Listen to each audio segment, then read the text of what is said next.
Hello friends, എല്ലാവർക്കും good morning. അപ്പോൾ ഇന്നത്തെ ഒരു സൂപ്പർ ഹിറ്റ് വിശേഷത്തിലേക്ക് എല്ലാവർക്കും സ്വാഗതം. അങ്ങനെ നമ്മുടെ ശ്രുതി ഭയങ്കര വെപ്രാളപ്പെട്ട ആ കൃഷ്ണ വിഗ്രഹം തിരക്കുകയാണ്. അപ്പോൾ സെക്യൂരിറ്റി വന്നിട്ട് മോൾ എന്താ തിരയുന്നതെന്ന് ചോദിച്ചു കഴിഞ്ഞപ്പോഴേക്കും ഞാൻ എൻ്റെ ഒരു സാധനം വെച്ച് ഇവിടെ മറന്നുപോയി. കൃഷ്ണ വിഗ്രഹമാണോ? അതെ, കൃഷ്ണ വിഗ്രഹം തന്നെ. അതെ, സ്റ്റോർ റൂമിൽ ഞാൻ സുരക്ഷിതമായിട്ട് വെച്ചിട്ടുണ്ട് കേട്ടോ മോളെ. ഇത് കേട്ടുകഴിഞ്ഞപ്പോഴേക്കും എങ്കിൽ പിന്നെ ഒന്ന് എനിക്ക് എടുത്തു തരാവോ, അല്ലെങ്കിൽ സ്റ്റോർ റൂം കാണിച്ചു തന്നാൽ മതി, ഞാൻ പോയി എടുത്തോളാം. അപ്പോഴേക്കും ഈ അശ്വിനാണെങ്കിൽ ശ്രുതി നിങ്ങളൊന്ന് എൻ്റെ കേബിനിലേക്ക് വരണം, എനിക്ക് ചില കാര്യങ്ങളെല്ലാം നിങ്ങളോട് സംസാരിക്കാനുണ്ടെന്ന് പറയുകയാണ്. പക്ഷേ ശ്രുതി അതൊന്നും കേൾക്കാനായിട്ട് തയ്യാറാവുന്നില്ല. ശ്രുതിയാണെങ്കിൽ ചേട്ടാ ആ സ്റ്റോർ റൂം എവിടെയാണെന്ന് ഒന്ന് കാണിച്ചാൽ ചേട്ടാ. അപ്പോൾ സെക്യൂരിറ്റി ആണെങ്കിൽ ശ്രുതി മേഡത്തെ സാറ് വിളിക്കുന്നത് കണ്ടില്ലേ, സാറെന്ത് സംസാരിക്കാനുണ്ടെന്നല്ലേ പറഞ്ഞത്.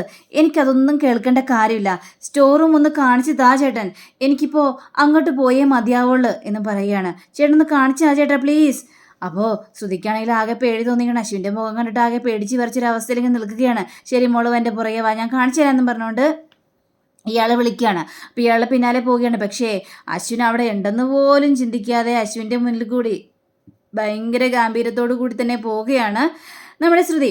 പിന്നീട് കാണിക്കുന്നത് ശ്യാമിനെയാണ്. ശ്യാമിനാണെങ്കിൽ ശ്രുതിയും അതേപോലെ തന്നെ അശ്വിനും കൂടി ഒരുമിച്ച് ഓഫീസിലുണ്ടല്ലോ എന്നൊക്കെ ആലോചിച്ച് കഴിഞ്ഞപ്പോഴേക്കും ആകെ കൂടുതൽ വെപ്രാളം തോന്നുകയാണ്. അങ്ങനെ നമ്മുടെ അമ്മായിയെ വിളിക്കുകയാണ് ശ്യാമ.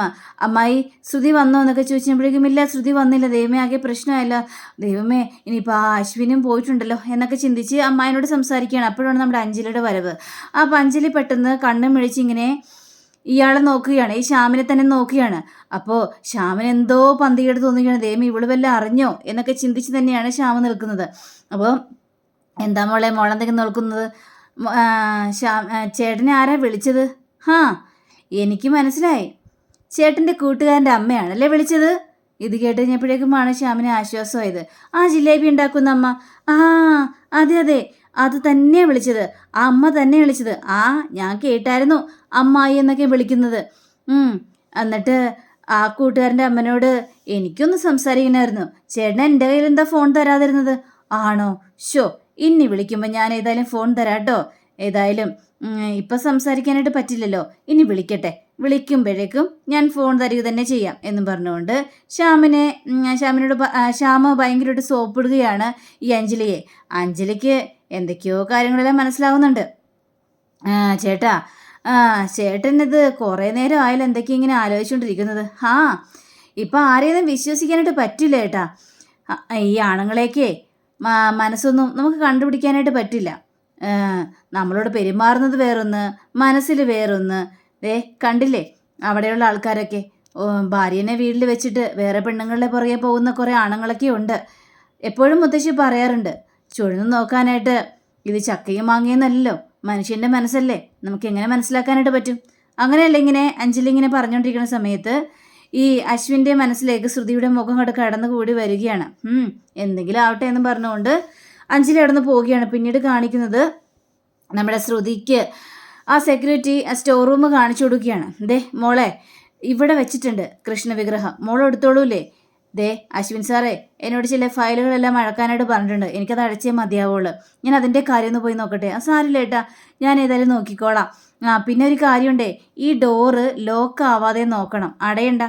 അത് കഴിഞ്ഞിട്ടുണ്ടെങ്കിൽ പിന്നെ തുറക്കാൻ പാടാണ്, അതുകൊണ്ടാണ് ഈ ഡോറ് കുറച്ച് കംപ്ലൈൻറ്റാ, അതുകൊണ്ടാണ് ഞാൻ പറഞ്ഞതെന്നും പറയുകയാണ്. ശരി ഏട്ടാ, എങ്കിൽ പിന്നെ ഞാൻ നോക്കിക്കോളാം എന്ന് പറഞ്ഞ് ശ്രുതി നേരെ സ്റ്റോർ റൂമിലേക്ക് കയറിയിട്ട് കൃഷ്ണ വിഗ്രഹം തിരയുകയാണ്. പെട്ടെന്ന് നോക്കിക്കഴിഞ്ഞപ്പോഴേക്കും അലമാരയുടെ മേളിൽ നിൽക്കുകയാണ് കൃഷ്ണ വിഗ്രഹം. അത് കണ്ടു കഴിഞ്ഞപ്പോഴേക്കും ശ്രുതിക്ക് ഭയങ്കര സന്തോഷം തോന്നുകയാണ്. ഒരു തുണിയിൽ പൊതിഞ്ഞിട്ടാണ് ഈ കൃഷ്ണ വിഗ്രഹം വെച്ചിരിക്കുന്നത്. അപ്പോൾ അത് എടുക്കാനായിട്ട് നോക്കിക്കഴിഞ്ഞപ്പോഴേക്കും ശ്രുതിക്ക് അത് കയ്യെത്തുന്നില്ല. ഇതെന്തൊരു കഷ്ടമായിപ്പോയി. അങ്ങനെ അവിടെ നോക്കിക്കഴിഞ്ഞപ്പോഴേക്കും ഒരു സ്റ്റൂള് കാണുകയാണ്. ആ സ്റ്റൂൾ ഇട്ടിട്ട് ഏതായാലും കയറാം എന്നൊക്കെ ചിന്തിച്ച് ശ്രുതി സ്റ്റൂൾ ഇട്ടിട്ട് കയറിയിട്ട് ആ കൃഷ്ണ വിഗ്രഹത്തിന് തുണി കയറി പിടിക്കണം. അങ്ങനെ പിടിച്ച് വലിക്കാനൊക്കെ ശ്രമിച്ചു കഴിഞ്ഞപ്പോഴേക്കും വരുന്നു അശ്വിൻ ഇത് കണ്ടത് ശ്രുതി എന്നും പറഞ്ഞുകൊണ്ട് ഒച്ചത്തിലൊരു വിളി. ശ്രുതിയാണെങ്കിൽ പേടിച്ച് വിറച്ച് നേരെ താഴേക്ക് കൃഷ്ണ വിഗ്രഹമാണെങ്കിൽ തെറിച്ചു പോവുകയാണ്. ആ തെറിച്ചു പോകുന്ന സമയത്ത് അശ്വിൻ നേരെ ആ കൃഷ്ണ വിഗ്രഹം കയറി പിടിക്കുകയാണ്. പക്ഷെ അതിൻ്റെ ഉള്ളിൽ കുറേ മുത്തുകളുണ്ടായിരുന്നു. ആ മുത്തുകളിൽ തന്നെയായിട്ട് ശ്രുതിയും വീഴുകയാണ്. ശ്രുതിയുടെ മേലിലേക്ക് നമ്മുടെ അശ്വിനും വീഴാൻ പോവുകയാണ്. അങ്ങനെ മേത്തേക്ക് ശരിക്കും വീണില്ല, ഇങ്ങനെ നിൽക്കുകയാണ്. അപ്പോൾ ശ്രുതിയാണെങ്കിൽ ആകെ പേടിച്ച് വിറച്ചൊരവസ്ഥയിൽ നമ്മുടെ കൃഷ്ണവിഗ്രഹം അശ്വിൻ പിടിക്കുകയും ചെയ്തു. അങ്ങനെ രണ്ടുപേരും പരസ്പരം നോക്കിയാണ്. പെട്ടെന്ന് തന്നെ അശ്വിൻ അവിടെ നിന്ന് ചാടി എണീക്കുകയാണ്. ശ്രുതിക്ക് കൈ കൊടുത്തു എണീക്കാൻ വേണ്ടി. പക്ഷേ ശ്രുതിയാണെങ്കിൽ അശ്വിൻ്റെ കൈ പിടിക്കാനായിട്ട് തയ്യാറാവുന്നില്ല. അവളും ആണെങ്കിൽ അവിടെ നിന്ന് ചാടി എണീറ്റ് ഭയങ്കര ദേഷ്യത്തോടെ നിൽക്കുകയാണ്.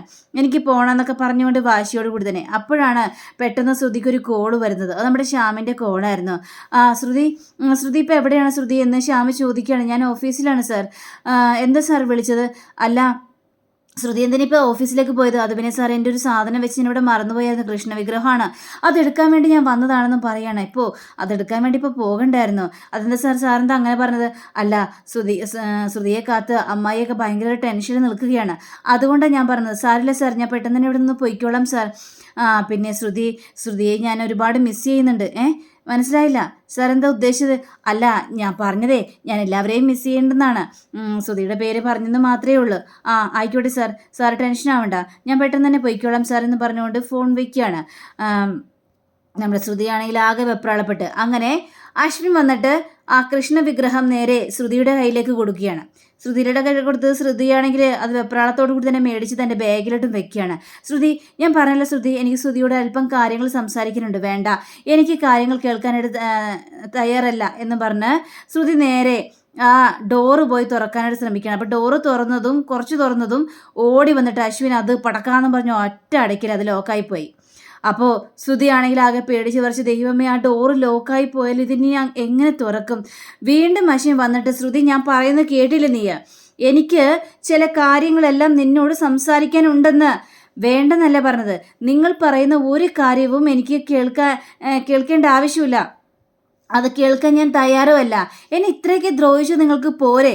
നിങ്ങൾ എന്തിനാണ് വീണ്ടും എന്നെ ഇങ്ങനെ തടഞ്ഞു നിർത്തിയിരിക്കുന്നത്? എന്നെ പോകാൻ അനുവദിക്കൂ എന്ന് പറയുകയാണ്. നിനക്ക് പോകണമെങ്കിൽ എൻ്റെ മനസ്സ് വേണം. ഞാൻ വിചാരിച്ചാലേ ആ ഡോറ് തുറക്കാനായിട്ട് പറ്റുള്ളൂ. ആ ഡോറ് ലോക്കാണ്. അതുകൊണ്ട് ഞാൻ വിചാരിക്കണമെന്നും പറയുകയാണ്. ദയവ് ചെയ്ത് നിങ്ങൾ എന്നെ പോകാൻ അനുവദിക്കണം. നിനക്ക് പോകണമെങ്കിൽ ഞാൻ പറയുന്ന കാര്യങ്ങൾ നീ കേട്ടേ മതിയാവുള്ളൂ. വേണ്ട, നിങ്ങൾ പറയുന്ന ഒരു കാര്യവും കേൾക്കാനായിട്ട് ഞാൻ തയ്യാറല്ല എന്ന് ശ്രുതി വീണ്ടും ഉറപ്പിച്ച് പറയുകയാണ്. പിന്നീട് കാണിക്കുന്നത് ശ്യാമിനെയാണ്. ശ്യാമാണെങ്കിൽ വീണ്ടും അമ്മായിയെ വിളിച്ചുകൊണ്ട് തന്നെ ഇരിക്കുകയാണ്. ഇങ്ങനെ വിളിച്ചുകൊണ്ടിരിക്കുമ്പോഴും ആകെ ടെൻഷൻ. പിന്നീട് ശ്രുതിയെ വിളിക്കുകയാണ്. ശ്രുതിയെ വിളിച്ച് കഴിഞ്ഞപ്പോഴേക്കും ഫോൺ കിട്ടുന്നുമില്ല. അങ്ങനെ ശ്രുതിയുടെ ഫോണാണെങ്കിൽ ഈ അശ്വിൻ വലിച്ചെറിഞ്ഞ് പൊട്ടിക്കുകയാണ്. ഇതുകൂടി കണ്ടുകഴിഞ്ഞപ്പോഴേക്കും ശ്രുതിക്ക് ആകെ ടെൻഷൻ തോന്നുകയാണ്. ഇതെന്ത് പരിപാടി നിങ്ങൾ കാണിച്ചത് എന്ന് അശ്വിനോട് ചോദിക്കുകയാണ്. ഞാൻ പറഞ്ഞല്ലോ, ഞാൻ പറയുന്ന കാര്യം കേൾക്കാതെ എനിക്ക് ഇനി ഒരു മനസ്സമാധാനം ഉണ്ടാവില്ല. നീ അത് കേട്ടിട്ട് മതിയാവുള്ളൂ. നിങ്ങൾ പറയുന്ന ഒരു കാര്യവും കേൾക്കണ്ട എന്ന് വീണ്ടും ആവർത്തിച്ച് ശ്രുതി പറഞ്ഞുകൊണ്ടിരിക്കുകയാണ്. പിന്നീട് ഈ ശ്യാമ് എന്തൊക്കെയോ ഇങ്ങനെ ചിന്തിച്ചുകൊണ്ടിരിക്കുമ്പോൾ നമ്മുടെ അഞ്ജലി വരികയാണ്. അപ്പം അഞ്ജലി ചോദിക്കണം, എന്താ ചേട്ടൻ കുറേ നേരം ആയല്ലോ, എന്തൊക്കെയോ ചിന്തിച്ചുകൊണ്ടിരിക്കുന്നു, എന്താ പറ്റിയത്? ഈ ആരെക്കുറിച്ചാണ് ചിന്തിച്ചുകൊണ്ടിരിക്കുന്നത്? ഞാനാ രഞ്ജനെക്കുറിച്ച് ചിന്തിച്ചുകൊണ്ടിരിക്കുകയെന്ന്. ഏത് അമ്മായിയുടെ മകനോ? ആ ജിലേബി അമ്മായി. ഒയ്യോ, ജിലേബി അമ്മായി ഒന്നും വിളിക്കല്ലേ. എനിക്ക് അവരെ ജിലേബി ഉണ്ടാക്കാൻ പഠിപ്പിക്കുന്നത് വരെ ഞാൻ അവരെ ജിലേബി അമ്മായിയെന്നേ വിളിക്കുള്ളൂ. അങ്ങനെയൊന്നും വേണ്ടട്ടോ, നിന്നെ ഞാൻ ജിലേബി ഉണ്ടാക്കാൻ പഠിപ്പിച്ച മോളെ എന്നൊക്കെ പറഞ്ഞുകൊണ്ട് ഭയങ്കരമായിട്ട് സോപ്പിടുകയാണ്. അതൊക്കെ ഇരിക്കട്ടെ. അല്ല, ഇതെന്താ നിന്റെ കയ്യിൽ? ഇതേ കുറച്ച് പാലടയാണ്. പാലടയോ? പാലട. ഇത് ഞാൻ സ്പെഷ്യലായിട്ട് ഉണ്ടാക്കിയതാണ്. ജിലേബിയുടെ അത്രയും രുചിയൊന്നും പറ്റില്ല, എന്നാലും ഞാൻ അങ്ങോട്ട് ഉണ്ടാക്കി. ആര് പറഞ്ഞു? ജിലേബിയേക്കാൾ സൂപ്പറാണിത്. അതെങ്ങനെ ചേട്ടാ പറയാൻ പറ്റുന്നത്? ചേട്ടനൊന്ന് രുചിച്ചു നോക്ക്, അതിനുശേഷം അഭിപ്രായം പറഞ്ഞാൽ പോരെ. എന്തിനു രുചിച്ചു നോക്കുന്നു? എൻ്റെ ഭാര്യയുടെ കൈകൊണ്ടുണ്ടാക്കിയ ഏതു ഭക്ഷണവും നല്ല അമൃത് പോലെയാണല്ലോ, നല്ല സൂപ്പറായിരിക്കില്ലേ? ചേട്ടാ സോപ്പിട്ടതൊക്കെ മതി. ചേട്ടൻ ഏതായാലും ഇതൊക്കെ കഴിച്ചു നോക്കൂ. ഓഹോ, അപ്പം ഞാൻ സോപ്പിട്ടു എന്നാണല്ലേ പറയുന്നത്? അയ്യോ, ഞാൻ പറഞ്ഞതെല്ലാം തിരിച്ചെടുത്തേ. അഭിപ്രായങ്ങളെല്ലാം ഞാൻ സ്വീകരിച്ചു. എന്നാൽ ഇതൊന്ന് കഴിച്ചു നോക്ക് എന്ന് പറഞ്ഞുകൊണ്ട് ശ്യാമിന് കൊടുക്കുകയാണ്. ശ്യാമാണെങ്കിൽ അത് കഴിച്ചു നോക്കുകയാണ്. എൻ്റെ പൊന്നെ, ഇതെന്തൊരു രുചിയാണ്! ഞാൻ പ്രതീക്ഷിച്ചതിനേക്കാളും അടിപൊളിയാണെന്ന് പറഞ്ഞുകൊണ്ട് അഞ്ജലിയെ ഭയങ്കരേറെ സോപ്പിടുകയാണ്. അങ്ങനെ നമ്മുടെ ശ്രുതിയെ കാണിക്കുകയാണ്. ശ്രുതിക്കാണെങ്കിൽ ദാഹിച്ചിട്ട് ഒരു രക്ഷയില്ല. വെപ്രാളം കൊണ്ടേ ഭയങ്കരമായിട്ട് ദാഹിക്കുന്നു. അങ്ങനെ ശ്രുതി വെള്ളം കുടിക്കാനായിട്ട് ഒരു ഗ്ലാസ് തപ്പുകയാണ്. പക്ഷെ ഗ്ലാസ് കാണുന്നുമില്ല. അങ്ങനെ നമ്മുടെ അശ്വിൻ കുറച്ച് വെള്ളം എടുത്തുകൊണ്ട് ശ്രുതിക്ക് കൊടുക്കുകയാണ്. പക്ഷേ അതൊന്നും കുടിക്കാനായിട്ട് ശ്രുതി തയ്യാറാവുന്നില്ല. നിങ്ങൾ എന്നെ പോകാനൊന്ന് അനുവദിക്കാമോ? നിങ്ങൾ ആ ഡോറിന് തുറന്നതാ. ഞാൻ പറഞ്ഞല്ലോ ഡോറ് തുറന്നു തരാം. അതിനു മുമ്പ് തന്നെ ഞാൻ പറയുന്ന കാര്യങ്ങൾ നീ ഒന്ന് കേൾക്ക്. വേണ്ട, എനിക്ക് കേൾക്കണ്ട. നിങ്ങളുടെ മനസ്സിലിരിപ്പോൾ എന്താണ്? ഇനി നിങ്ങൾക്ക് എന്നെ നശിപ്പിക്കണോ? നശിപ്പിക്കേ. എൻ്റെ ഫോൺ നശിപ്പിച്ചു. ഇനി എന്നെയും കൂടി ഇല്ലാതാക്ക്. എങ്കിൽ നിങ്ങൾക്ക് സമാധാനാവോ? അതെങ്കിലും നടക്കട്ടെ എന്ന് പറയുകയാണ്. അപ്പോൾ ഇത് കേട്ട് കഴിഞ്ഞപ്പോഴേക്കും അശ്വിന് വല്ലാത്തൊരു ബുദ്ധിമുട്ട് തോന്നുകയാണ്. നിങ്ങൾ എല്ലാവരുടെയും ജീവിതം നശിപ്പിക്കുകയല്ലേ? എല്ലാവരുടെയും ജീവിതത്തിൽ നിങ്ങൾ എന്തിനാ ഇങ്ങനെ കരടായിട്ട് നിൽക്കുന്നത്? നിങ്ങൾക്ക് ഞാനൊരു ശല്യം ഉണ്ടാക്കാൻ വരുന്നില്ലല്ലോ. ഈ ഓഫീസിൽ നിന്ന് പോയി, എന്നിട്ടും നിങ്ങൾ എന്നെ കൂടുതൽ ബുദ്ധിമുട്ടിക്കാനായിട്ട് നിൽക്കരുത്. അപ്പോൾ ഇത് കേട്ട അശ്വിനാണെങ്കിൽ കാലി വന്നിട്ട് അശ്വിൻ ആ ഡോറ് ചാവട്ടി പൊളിച്ച് തുറക്കുകയാണ്. അപ്പോൾ ശ്രുതിക്കാണെങ്കിൽ ആകെ പേടി തോന്നിക്കുകയാണ്. കണ്ടല്ലോ, ഞാനിപ്പോൾ ഡോറ് തുറന്നു. ഇനിയെങ്കിലും ഞാൻ പറയുന്ന കാര്യം നീ ഒന്ന് കേൾക്ക്. കുറച്ച് സമയത്തേക്കെങ്കിലും നീ കേൾക്ക്. ഇല്ല, നിങ്ങൾ പറയുന്ന കാര്യം കേൾക്കാനായിട്ട് ഞാൻ തയ്യാറല്ല. എനിക്കത് കേൾക്കേണ്ട കാര്യവുമില്ല. എനിക്ക് പോണം. പിന്നെ ഒരു കാര്യമുണ്ട് അശ്വിൻ സാർ. ദയവ് ചെയ്ത് എന്നെ ശല്യപ്പെടുത്തരുത്. നിങ്ങളുടെ കൺമുന്നിൽ എന്നെ കാണുന്നത് കൊണ്ടാണല്ലോ നിങ്ങൾക്ക് ഇത്രയും പ്രശ്നം. എങ്കിൽ കേട്ടോ, നിങ്ങളുടെ കൺമുന്നിൽ നിന്ന് ഞാൻ പോവുകയാണ്. ഈ നാട്ടിൽ തന്നെ പോവുകയാണ്, അങ്ങ് പാലക്കാട്ടേക്ക്. ഇനി നിങ്ങൾക്ക് എന്നെ കാണാനായിട്ട് പറ്റില്ല. യാതൊരു കാരണവശാലും നിങ്ങൾക്ക് എന്നെ കാണാനായിട്ട് പറ്റില്ല. ഈ നാടും വിട്ട് വീടും വിട്ട് ഞാൻ എവിടേക്കെങ്കിലും പോവുകയാണ്. നിങ്ങളുടെ മുന്നിൽ ശല്യമായിട്ട് ഞാൻ വരത്തുമില്ല. ഗുഡ് ബൈ എന്നും പറഞ്ഞുകൊണ്ട് ഈ ശ്രുതി പോവുകയാണ്. ശ്രുതി അവിടെ നിന്ന് പോയി കഴിഞ്ഞപ്പോഴേക്കും അശ്വിനാണെങ്കിൽ ആകെ ടെൻഷന്. ശ്രുതി അവിടെ നിൽക്ക്. ശ്രുതി, നിനക്ക് പോകാൻ പറ്റില്ല. ശ്രുതി, നിനക്ക് ഒരിക്കലും എന്നെ വിട്ട് പോകാനായിട്ട് പറ്റില്ല. അങ്ങനെ പറയുകയാണ്. പക്ഷേ അശ്വിൻ എന്താണ് പറയാനുള്ളതെന്ന് പോലും ശ്രുതി കേൾക്കാനായിട്ട് തയ്യാറാവുന്നില്ല. അങ്ങനെ ശ്രുതി അവിടെ നിന്ന് പോവുകയും ചെയ്യുകയാണ്. പിന്നീട് കാണിക്കുന്നത് നമ്മുടെ മുത്തശ്ശിയെ കാണാൻ വേണ്ടി രണ്ടുപേര് വന്നിരിക്കുകയാണ്. ആ അമ്പലത്തിൽ പോയി, അടിപൊളിയായിരുന്നു എന്നൊക്കെ ഇങ്ങനെ പറഞ്ഞുകൊണ്ട് നിൽക്കുകയാണ്. ആ സമയത്ത് മനോരമയും കൂടെ ഉണ്ടാവേണ്ടതായിരുന്നു അമ്പലത്തിൽ പോകാനായിട്ട്. പറഞ്ഞിട്ടൊന്നും കാര്യമില്ലല്ലോ, സ്വയം തീരുമാനിക്കണം അമ്പലത്തിൽ പോകണോ വേണ്ടെന്നൊക്കെ. ദൈവവിചാരമുള്ളവർക്കല്ലേ അമ്പലത്തിൽ പോകാനായിട്ടൊക്കെ സാധിക്കുള്ളൂ എന്നും പറഞ്ഞുകൊണ്ട് മുത്തശ്ശിയും പറയാണ്. അല്ല, ഞാനൊരു കാര്യം പറയട്ടെ, ഞാനൊരു ന്യൂസ് കേട്ടായിരുന്നല്ലോ എന്ന് പറയാണ്. ന്യൂസോ? എന്ത് ന്യൂസ്? അല്ല, ഇവിടെ ഒരു അതിഥി വരാൻ പോകുന്നു എന്നൊക്കെ. എന്താ മനോരമ, സത്യമാണോ? നിങ്ങൾ എന്താ പറഞ്ഞു വരുന്നത്? ഞങ്ങൾക്കൊന്നും മനസ്സിലാവുന്നില്ല. അല്ല, അമ്മയുടെ കൊച്ചു മരുമകളായിട്ട് ഒരു പെണ്ണിങ്ങോട്ട് കയറി വരാൻ പോകുന്നു, പിന്നെ അവര് വ്രതം എടുത്തുന്നോ എന്നൊക്കെയാണ് കേട്ടത്. ഇതൊക്കെ സത്യമാണോ എന്നൊക്കെ ഇങ്ങനെ ചോദിക്കുകയാണ്. ഇതൊക്കെ കേട്ടുകഴിഞ്ഞപ്പോഴേക്കും ഇവരാണെങ്കിൽ ആകെ ടെൻഷൻ അടിച്ച് വല്ലാത്തൊരു അവസ്ഥയിലേക്ക് നിൽക്കുകയാണ്. അപ്പോൾ അങ്ങനെയും കാണിച്ചുകൊണ്ടാണ് നമ്മുടെ ഇന്നത്തെ റിവ്യൂടെ അവസാനിച്ചിരിക്കുന്നത്. അടുത്ത റിവിനെ കാത്തിരിക്കുക. സബ്സ്ക്രൈബ് ചെയ്യുക. എല്ലാവർക്കും നല്ലൊരു ദിനം ആശംസിച്ചു. നമസ്കാരം. Thank you. See again. By.